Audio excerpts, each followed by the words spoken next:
Waouh, les gars, quel était cet épisode de fou!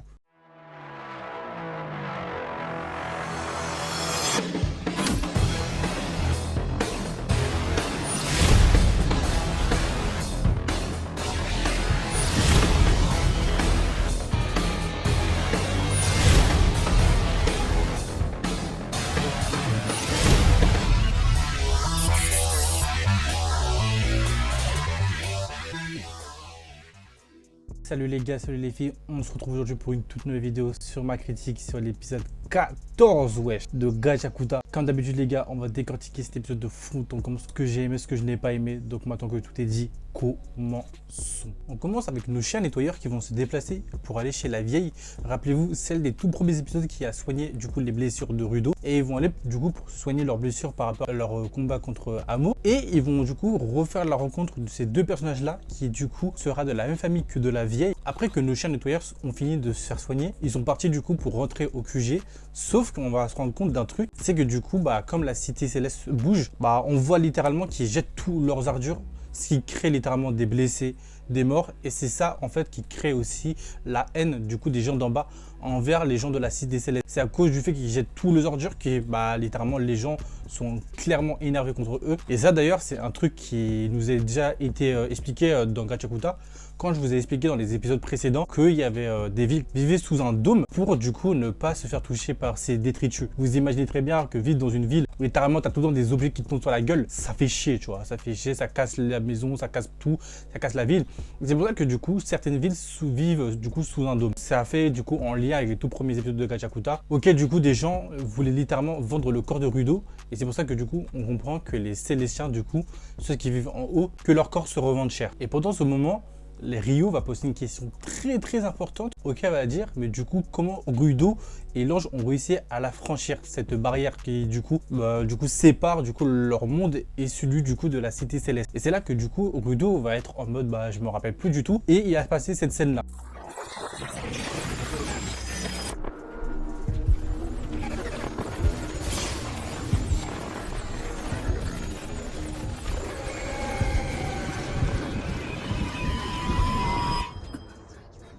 Cette scène est très bizarre parce qu'on ne comprend pas trop qu'est-ce qui se passe. On a l'impression que du coup les souvenirs de Rudo ont l'air d'être brouillés par un truc, et c'est là que je me dis qu'il y a plein de mystères par rapport à Rudo que pour l'instant c'est pas du tout énuméré, mais je pense que quand on va tout savoir les gars, ça va être vraiment incroyable pour le coup. Pendant ce temps là, on va comprendre que Semiu va appeler du coup notre bon vieux Engine pour lui dire que de la vermine ont créé en gros des gens ont littéralement attaqué le QG, sauf qu'on va littéralement se rendre compte que l'attaque du QG n'a strictement rien, puisque du coup il y a la barrière avec tous les graphismes et tout, et du coup il y a Engine qui va du coup littéralement détaler pour rentrer au plus vite possible au QG. Et de toute façon, on va le comprendre très vite que vraiment n'importe quelle attaque qui va être faite au QG, il y aura zéro dégâts, car c'est cette personne-là que si elle te laisse pas entrer, tu ne peux rien faire littéralement au QG. Et aussi, on va comprendre au fur et à mesure de l'épisode pourquoi ils attaquent. C'est parce que du coup, on leur a informé qu'un Célestien, du coup Rudo, vivait dans cet endroit-là. Et comme du coup, je vais expliquer il y a quelques minutes, les Célestiens se revendent très cher. C'est pour ça que du coup, ils sont venus du coup récupérer Rudo. Et franchement là les gars, on va avoir une scène grave stylée avec Semiu qui est celle-ci.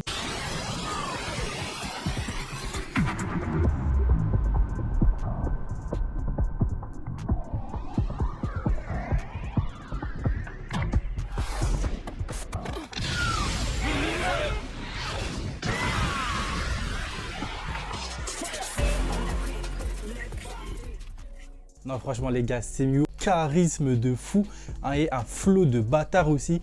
Franchement je kiffe ce personnage. Juste pour l'instant avec ces 14 épisodes, je suis pressé de voir dans le futur qu'est-ce qu'elle va nous proposer. Et après que Semiu a neutralisé tous les vermines du coup qui ont attaqué le QG, Engine va littéralement capter que l'info vient des Vandales. Et quelques temps après, on va les voir dans un bar en train de se reposer, manger. Et il y a Engine qui va du coup nous donner une petite info très importante en vrai, je trouve, pour la suite des événements. C'est qu'on connaît du coup le Jinkin de Semiu, qui est du coup un Jinkin d'observation. Et ça pour le coup je trouve que c'est vraiment stylé, auquel on comprend du coup que les Jinkin viennent littéralement du coup de ces lunettes, ce qui est totalement logique, et que je trouve franchement pour le coup là on apprend un peu plus du coup par rapport aux Jinkin. On comprend du coup qu'il y a des Jinkin défensives, des Jinkin offensives et des Dinkin par contre d'observation. Et je pense que du coup, il y aura sûrement d'autres Dinkin qui auront des spécialités pareilles. Là, les refs, on aura une petite scène drôle au fait qu'il y aura de nouveaux du coup nettoyeurs qui vont débarquer, auquel du coup il y aura ce personnage qu'on connaît du coup par rapport aux anciens épisodes qui du coup Rudo a partagé un moment avec lui, et du coup il y aura ce personnage là du nom de Guita Heavy Fantasia, auquel du coup c'est un personnage qu'on avait aussi vu dans les anciens épisodes, mais il était tellement scruté au fond que franchement je pense même moi carrément j'avais oublié le personnage, tellement qu'il était vraiment scruté vraiment au 3e rang vraiment. Et c'est là qu'on comprend que chez les nettoyeurs il y a une autre équipe du nom de l'équipe Chill, du coup dirigée par cet homme-là, qui du coup je suppose doit gérer une équipe remplie d'enfants, je pense, qui sont du coup issus du bas monde. Et franchement je sais pas pour l'instant ça veut nous expliquer quoi ou ça veut nous emmener où, mais je suppose que du coup c'est juste pour nous faire comprendre que c'est une personne qui est du coup élève du coup des orphelins. Et pendant qu'ils sont tous en train de manger, il y a Guita qui va dire à Rudo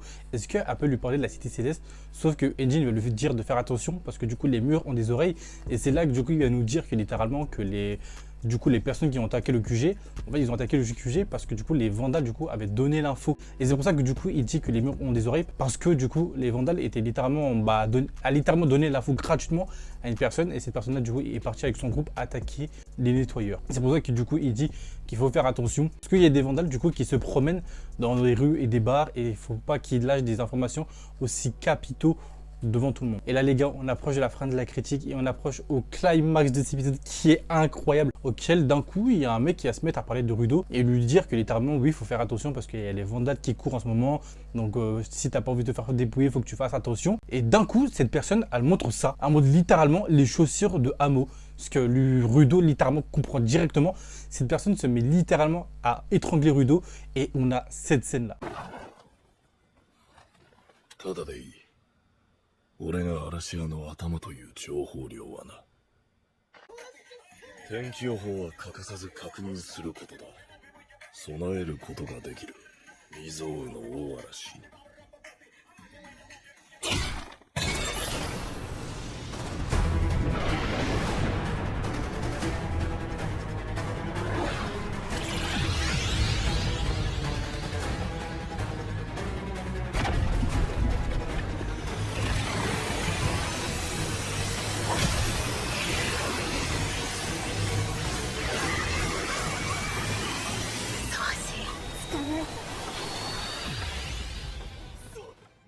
Oh, franchement, les gars, la scène, c'est une dinguerie des dingues, wesh. Wesh, le chef lui-même, il s'est déplacé. Je sais pas si on se rend compte de la dinguerie, wesh. Le chef lui-même des Vandals s'est déplacé. Ils ont capturé Rudo, ils ont tous sauté là-dedans. Les gars, please. Le prochain épisode, ça va être une dinguerie. Sincèrement, je pense que ça va être une grosse dinguerie. Et pourtant qu'ils sont tous en train de capter où ils ont atterri, il y a littéralement Engine qui va appeler le nom de Rudo, sauf qu'il va voir du coup le regard de Rudo.